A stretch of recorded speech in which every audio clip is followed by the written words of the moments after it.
यार वो गली में जो खाना डिलीवर करता था वही अब माफिया किंग निकला। अरे बकवास मत कर, डिलीवरी बॉय और माफिया किंग। सच कह रहा हूँ। कल रात वो एक पार्टी में गया और वहाँ अकरम की कुर्सी पर बैठ गया। अकरम वो शहर का माफिया डॉन। फिर क्या हुआ? जैसे ही अकरम की नजर उसकी अंगूठी पर गई वो उसके पैरों में गिर गया और बोला, वेलकम बैक टाइगर। क्या? टाइगर? कौन है ये डिलीवरी बॉय?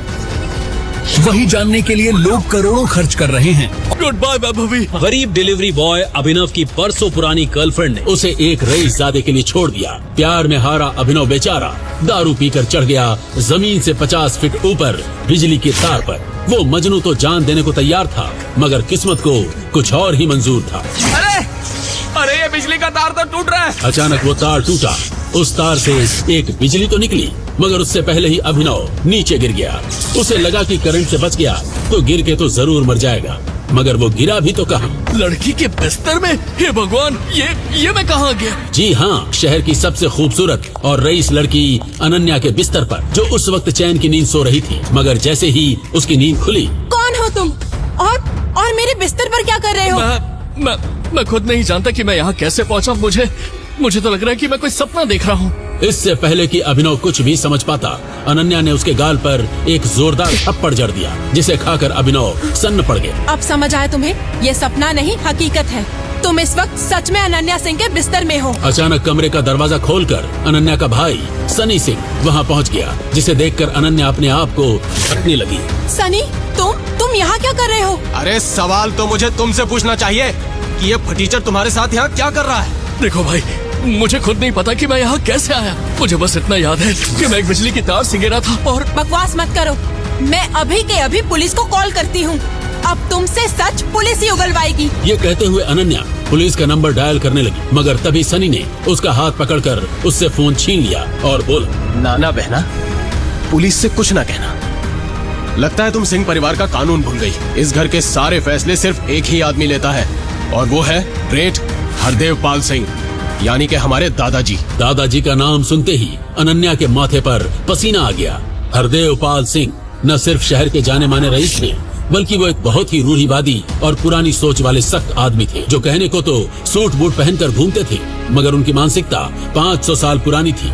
अनन्या ये सोच कर डरी जा रही थी कि दादाजी के आने के बाद क्या होगा, कि तभी अनन्या, अनन्या, बाहर निकल! अपने दादाजी की बुलंद आवाज सुनकर अनन्या की सिट्टी पिट्टी गुम हो गई।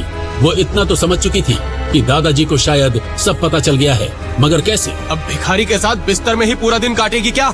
चल बाहर हॉल में आजा, दादाजी डंडा लेके तेरा इंतजार कर रहे हैं। अनन्या ने एक नजर गुस्से से सनी को देखा और फिर अपने कपड़ों को ठीक करते हुए वो उस कमरे से निकल गई। उसके पीछे पीछे अभिनव भी निकल रहा था, पर सनी ने उसका कॉलर पकड़ लिया और बोला, बड़े बुजुर्ग सच कहते हैं, दारू सेहत के लिए हानिकारक होती है। देख, आज तेरी दारू तुझे कहाँ ले आई। अब तुझे हरदेव पाल सिंह के गुस्से से कौन बचाएगा साले? ये सुनकर अभिनव समझ गया कि ये सब जरूर इस सनी का ही किया धरा है। बिजली के तार से नीचे गिरकर शायद अभिनव बेहोश हो गया होगा और उसी बेहोशी की हालत में सनी ही उसे यहाँ ले आया होगा। मगर अब अभिनव के दिमाग में कुछ और ही सवाल चल रहे थे। भाई अपनी बहन के साथ ऐसा कैसे कर सकता है? क्या सनी सच में अनन्या का सगा भाई है? और इन सब के पीछे सनी की कौन सी चाल छिपी है? जहां अभिनव के मन में चल रहे थे ये सवाल, वहीं हरदेव पाल सिंह ले आए थे एक बड़ा भूचाल। तेरी ये हिम्मत, जो तू शादी से पहले एक लड़के के साथ संबंध बना रही है? शर्म आती है मुझे तुझको अपनी पोती कहते हुए। दादाजी, मेरा यकीन मानिए, मुझे नहीं पता कि ये सब... झूठ मत बोल, सब जानता हूँ मैं। ये सब तेरे माँ बाप की गलती है। लड़की होकर तुझे पढ़ाया लिखाया, बिजनेस भी करने दिया, इसलिए आज तू अपने बेडरूम में इस सड़क छाप लड़के को ले आई। ये कहते हुए हरदेव पाल अनन्या के गाल पर तीसरा थप्पड़ रसीद करने ही वाले थे कि अभिनव ने उनका हाथ पकड़ लिया। शर्म आनी चाहिए आपको। एक दादा होकर अपनी पोती पर हाथ उठा रहे हैं, उस पर इतना घिनौना इल्जाम लगा रहे हैं। आपका दिमाग ठिकाने पे है भी या नहीं? अचानक पूरे कमरे में सन्नाटा पसर गया। आज तक किसी ने भी हरदेव पाल से ऐसे बात नहीं की थी, और यहाँ एक मामूली सा डिलीवरी बॉय शहर के जाने माने रईस से जुबान लड़ा रहा था। अनन्या और उसके माँ बाप तो चुप रहे, मगर सनी अभिनव के पास गया और उसका कॉलर पकड़ते हुए बोला, तेरी ये हिम्मत जो मेरे दादाजी से जुबान लड़ाता है, गोलियों से भून डालूंगा तुझे। सनी छोड़ दो इसे। सनी को समझ नहीं आया कि उसके दादाजी ऐसा क्यों कह रहे हैं, पर उसके पास अपने दादाजी की आज्ञा का पालन करने के अलावा और कोई ऑप्शन नहीं था। इसीलिए उसने अभिनव का कॉलर छोड़ दिया। हरदेवपाल ने अभिनव को ऊपर से नीचे तक देखा और फिर वो अनन्या को देखते हुए बोले, अनन्या, इस लड़के का नाम जो भी है, तुझे आज ही इससे शादी करनी होगी। यह सुनकर मानो अनन्या के सर पर एक गाज सी गिर गई और वो चीखते हुए बोली, ये आप क्या कह रहे हैं दादाजी?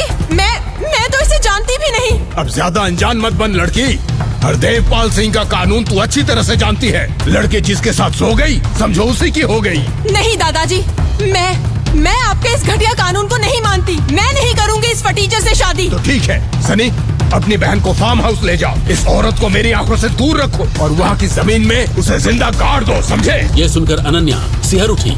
वो जानती थी कि जो हरदेव कह रहा है वो करेगा भी, क्योंकि इससे पहले भी सिंह खानदान में जिस किसी ने भी हरदेवपाल सिंह के कानून की खिलाफत की, उसका यही अंजाम हुआ।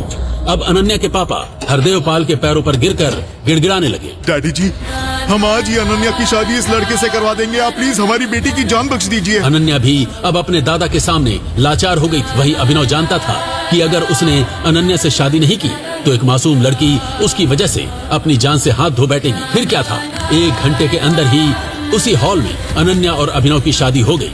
और शादी की पहली रात अनन्या की जुबान पर बस एक ही सवाल था, तुम्हारा नाम क्या है? मेरा नाम अभिनव है, पर मेरे पापा प्यार से मुझे जो भी बुलाते हैं, मुझे उससे कोई मतलब नहीं। एक बात हमेशा याद रखना, हमारी शादी नहीं एक मजबूरी है। इसलिए हम दुनिया की नजर में भले पति पत्नी बन जाएं, पर इस कमरे के अंदर हमारा रिश्ता 2 अजनबियों का ही रहेगा। अभिनव ने अनन्या की बात सुनकर हाँ में सर हिला दिया। वो भी जानता था कि महलों की रानी अनन्या का उसके जैसे डिलीवरी बॉय से क्या मेल, पर वो ये नहीं जानता था कि अगर भगवान ने उन दोनों को मिलवाया है तो उसके पीछे कोई न कोई कारण जरूर होगा। आज हमारे दोस्त अकरम की बर्थडे पार्टी है। हम चाहते हैं कि इस पार्टी में नए दामाद को अपने साथ लेकर जाएं। अकरम, जो शहर का सबसे बड़ा रईस ही नहीं बल्कि शहर का सबसे बड़ा डॉन भी था, वो और उसके 2 पार्टनर्स मिलकर चलाते थे द माफिया किंग, जो देश की सबसे खतरनाक क्रिमिनल गैंग। वैसे तो अनन्या उस पार्टी में नहीं जाना चाहती थी, पर दादाजी का हुक्म टालना उसके लिए इम्पॉसिबल था। मजबूरी में अभिनव को भी अनन्या के साथ जाना ही पड़ा, मगर वहाँ उसका सामना उससे हुआ जिसे देखकर वो पूरी तरह से चौंक गया। वैभवी, तुम यहाँ क्या कर रही हो? जी हाँ, अभिनव के सामने उसकी वही एक्स गर्लफ्रेंड वैभवी खड़ी थी, जिसके प्यार में धोखा खाकर अभिनव बिजली के तार पे चढ़ गया था। कहने को तो वैभवी भी अभिनव की ही तरह एक गरीब लड़की थी, मगर कुछ ही दिनों पहले शहर का जाना माना रईसजादा देवेन उसके प्यार में पागल हो गया और उसी के चलते वैभवी ने अभिनव को लात मार दी। देवेन ने जब अभिनव को वैभवी से बात करते देखा तो बोला, ये फटीचर कौन है बेबी? कहीं ये वही डिलीवरी बॉय तो नहीं जो तुम्हारे प्यार में बिजली की तार से कूद गया था? हाँ बेबी, ये वही देवदास की औलाद है। यहाँ भी जरूर ये कोई डिलीवरी करने आया होगा, है ना? इतने में वहाँ सनी पहुँच गया। डोंट टेल मी जीजा जी कि आप एक डिलीवरी बॉय हैं। आपकी शक्ल से ही लगता था कि आप एक गरीब फैमिली से हैं। एक डिलीवरी बॉय? छी छी। सनी, तू इस फटीचर को जीजा जी क्यों बोल रहा है? हाँ, कहीं तू ये तो नहीं कहना चाहता है कि मेरी प्यारी बहन अनन्या ने इस फटीचर डिलीवरी बॉय से शादी कर ली है? जी हाँ, सही सुना आपने। ये सुनकर पार्टी में मौजूद हर शख्स के होश उड़ गए, मगर जो सबसे ज्यादा बौखलाया वो था अनन्या का सबसे पुराना दीवाना चिराग। नहीं अनन्या, तुम ऐसा नहीं कर सकती। मुझ जैसे प्रिंस चार्मिंग को छोड़कर तुम इस सड़क छाप डिलीवरी बॉय से शादी कैसे कर सकती हो? ऐसे अचानक कैसे हो गई तुम्हारी इस भिखारी से शादी? ये बात तो तुम मुझसे सुन चिराग, कि मेरी प्यारी बहन की शादी अचानक इस भयानक प्राणी से कैसे हुई। और फिर बड़े ही नाटकी ढंग से सनी भरी महफिल के सामने उस अनोखी शादी के बारे में बताने लगा। कैसे अनन्या के बिस्तर में मिला अभिनव, कैसे दादाजी ने लगाया अनन्या को थप्पड़ और कहा उसे बदचलन, और कैसे एक डिलीवरी बॉय के साथ बंध गई अनन्या। सनी ये सब बताया जा रहा था और सब ठहाके लगाकर हंसे जा रहे थे, मगर अनन्या की आंखों में थे आंसू। रोते रोते बेचारी अनन्या दौड़ते हुए वहाँ से भाग गई। अरे अरे अरे, बहन बुरा मान के भाग गई। अनन्या के पीछे अभिनव भी वहाँ से जा रहा था, मगर सनी ने उसका हाथ पकड़कर उसे रोक लिया। अरे आप कहाँ जा रहे हैं जीजा जी? आप तो इस महफिल की शान हैं। अभी तो आपका सम्मान होना बाकी है। ये कहते हुए सनी ने अपने दोस्त देवेन और चिराग को देखकर आंख मारी और वो दोनों समझ गए अब सनी जरूर कोई बड़ा हंगामा करने वाला है। आइए जीजा जी, आप इस खास चेयर पर बैठिए। ये कहते हुए सनी ने अभिनव को एक बड़ी ही सुंदर मगर साथ ही साथ खतरनाक नजर आने वाली चेयर पर बैठने का इशारा किया। वो चेयर किसी राजा महाराजा की गद्दी की तरह दिखाई दे रही थी, मगर सनी के ऐसा कहते ही देवेन चिल्ला उठा। ए सनी, तू पागल हो गया है क्या? ये उस चेयर पे कैसे बैठ सकता है? ये चेयर तो... अरे देवेन, तू क्यों अपना खून जला रहा है भाई? मेरे जीजा जी को कैसे सम्मान देना है ये मुझे तय करने देना। सही कह रहा है सनी। अरे जो भी है जैसा भी है, ये अब अपने दोस्त सनी का जीजा है, तो इसे इज्जत तो देनी पड़ेगी ना। चिराग की बात सुनकर देवेन भी समझ गया कि अब सनी अभिनव का काम तमाम करके ही रहेगा।